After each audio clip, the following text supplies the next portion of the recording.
Selamat berjumpa lagi pada materi lanjutan, yaitu kontrol PID pada MATLAB.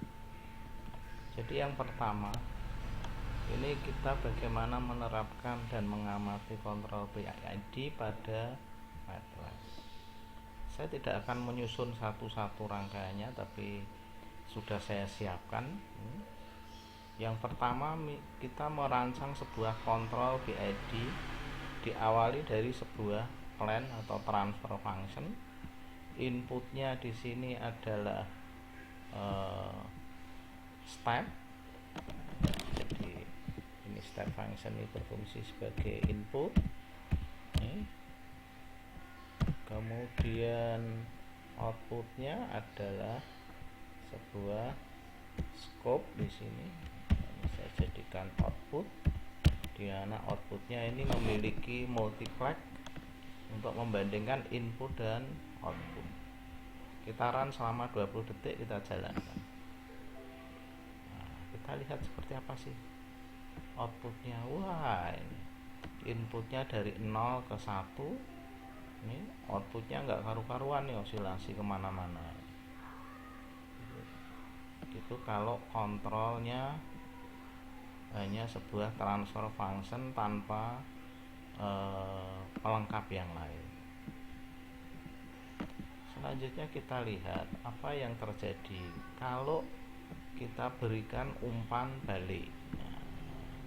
Kita tambah ini umpan balik, dimana inputnya masih sama seperti sebelumnya, yaitu inputnya berupa step function. Sementara ini adalah outputnya scope. Kita run selama 20 detik, kita jalankan. Ini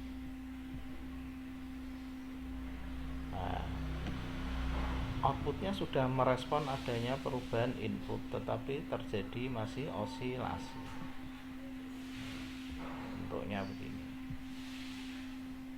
Kita lanjutkan dengan memberikan semacam tambahan berupa penguat proporsional, gain proporsional. Kita beri nilai 5, kemudian kita samkan di setelah umpan balik. Kita jalankan. Setelah jalan kita lihat hasilnya seperti apa. Nah, ini lumayan.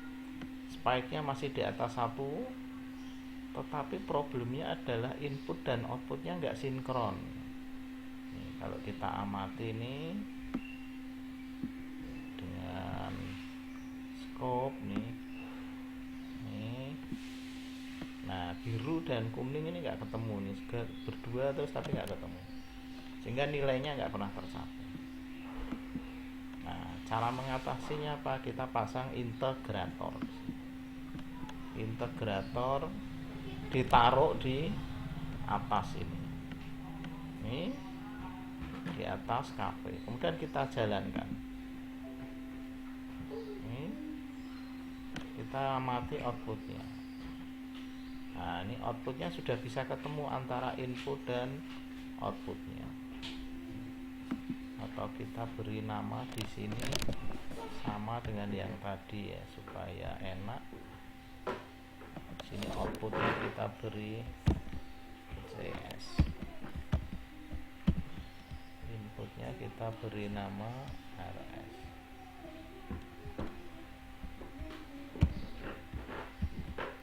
Kita beri nama RS, dan kita amati.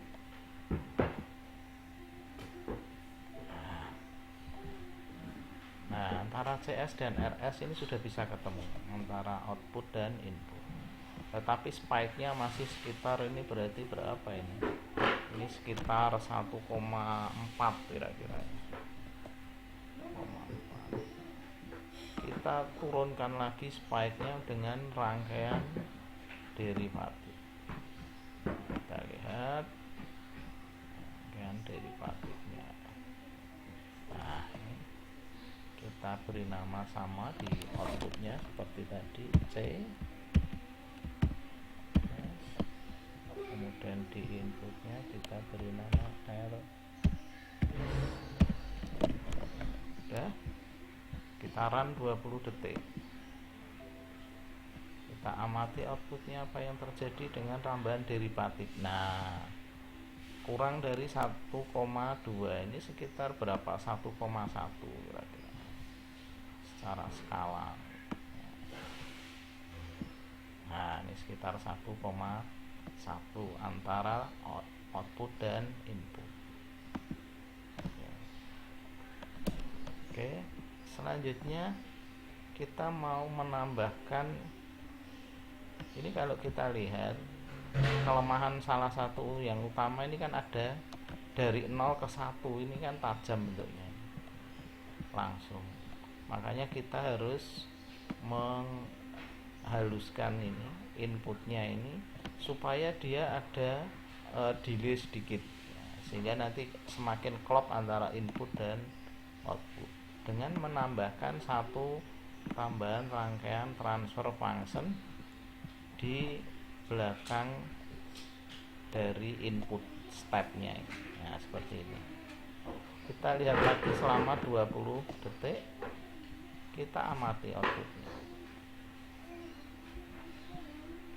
Oh, maaf nih. Kita lihat input, kita run dulu.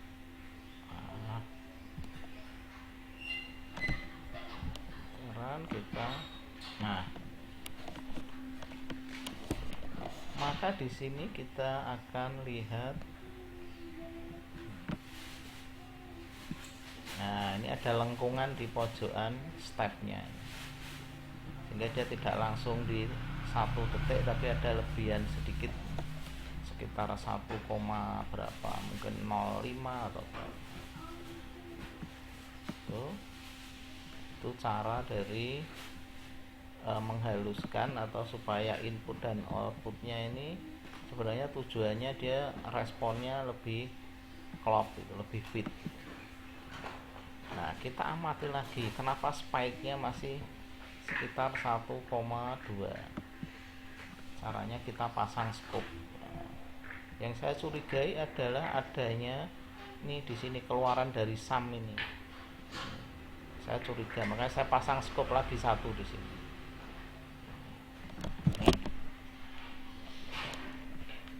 Mungkin bisa saya beri nama di sini. Nah, di sini keluaran dari penjumlahan PID-nya. Saya kasih nama aja PID. Kita run. Kita amati sekarang. Nah, ini ada spike yang tinggi sekali. Kalau kita amati ini spike-nya bisa sampai angka 100 di keluaran PID-nya. Cara menghaluskannya bagaimana? Saya akan memasang rangkaian saturasi setelah keluaran dari PID-nya.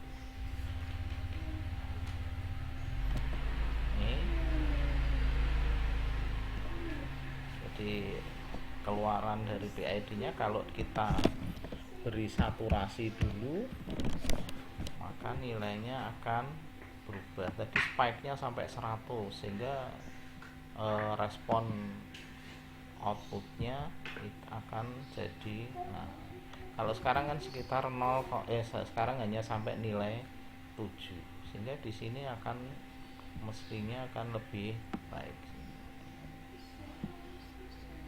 Nah, ini kan jadinya kan kurang dari 1,2. Ini kan sekitar berapa? 1,1, karena spike-nya dihilangi tadi, spike yang sekitar 100-an tadi. Kalau kita bandingkan dari rangkaian sebelumnya, ini kalau kita amati, ini kita lihat coba di sini berapa ini rangkanya di sini. Nah, ini karena spike-nya tinggi, maka di sini juga akan tinggi juga. Nah, akan muncul sebenarnya tadi yang kelihatannya menyatu, ternyata ini dia akan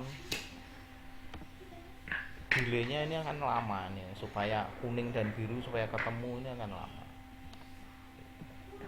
Kalau kita bandingkan dengan rangkaian yang terakhir tadi, kita run, kemudian kita ambil outputnya,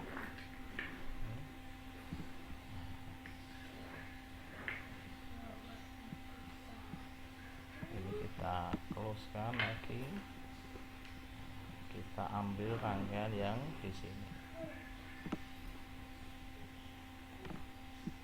Nah, kita bandingkan, ketemunya nggak sampai 1,5. Ini sudah satu sini dan dia akan stabil pada kisaran berapa detik ini. Coba kita lihat. Nah, ini mungkin sekitar ini, mulai detik ini kita dia stabil ini. Detik ke 5,4, detik ke 5,4. Kalau rangkaian yang sebelumnya itu kalau di run, belum di run, dan kita amati keluarannya. Kita lihat dulu dari sini.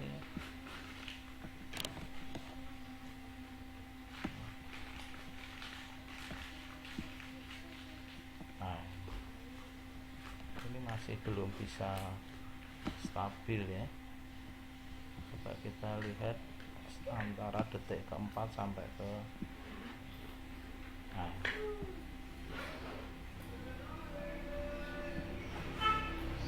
jadi menghilangkan spike-nya di sini itu akan bermanfaat pada nilai osilasi. Demikian materi PID atau perancangan PID menggunakan MATLAB. Sampai bertemu di materi selanjutnya.